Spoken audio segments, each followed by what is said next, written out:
बच्चों, चलिए प्रश्न देखते हैं। एमटीपी तथा ZIFT से क्या तात्पर्य है। तो आइए जानते हैं हमारे प्रश्न की मुख्य अवधारणा। हमारे प्रश्न की मुख्य अवधारणा है, हमें बताना है एमटीपी व ZIFT के बारे में ठीक है। तो सबसे पहले किसकी बात करेंगे? सबसे पहले हम एमटीपी के बारे में जानेंगे। एमटीपी क्या होता है? एमटीपी जो होता है, इसका पूरा नाम होता है मेडिकल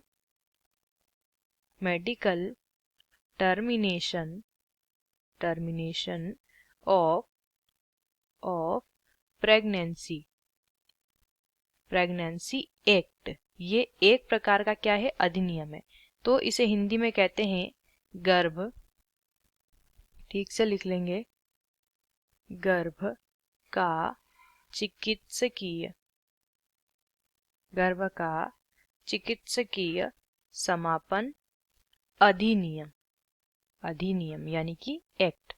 तो ये एक अधिनियम या एक्ट है जो कि भारत सरकार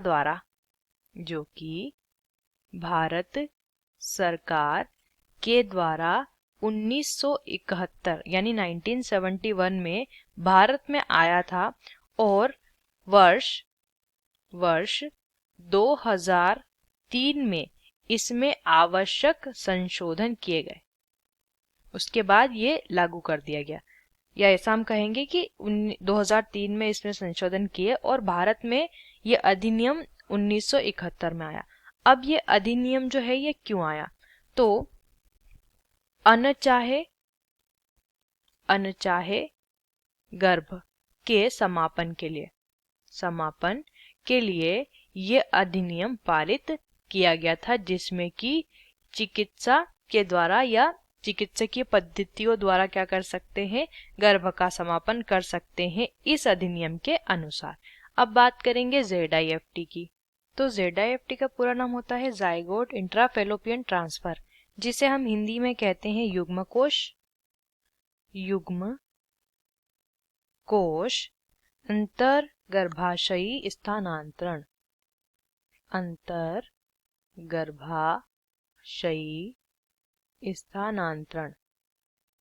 स्थानांतरण इसे बोला जाता है।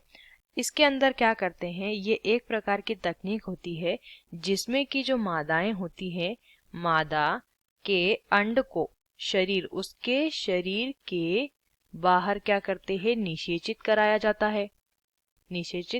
है। जिनमें बांझपन की शिकायत होती है मादाओं में, उनके लिए विधि प्रयुक्त में लाई जाती है। ये IVF के समान एक विधि होती है और इसमें क्या करते हैं? मादा के अंड का शरीर से बाहर निषेचन कराया जाता है और निषेचन होने के बाद में क्या करते हैं? बाद में जो निषेचित युग्म कोश, जिसे हम ज़ायगोट भी कहते हैं, निषेचित युग्म कोश प्राप्त होता है, उस युग्म कोश को क्या करते हैं? पुनः फैलोपियन ट्यूब में, मादा की जो फैलोपियन नलिका या फैलोपियन ट्यूब होती है, उस नलिका के अंदर क्या करा देते हैं?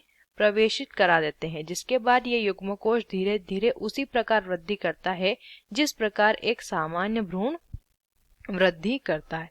तो इस तकनीक को ZIFT कहा जाता है। आशा करते हैं आपको इस प्रश्न का उत्तर समझ आया होगा। धन्यवाद।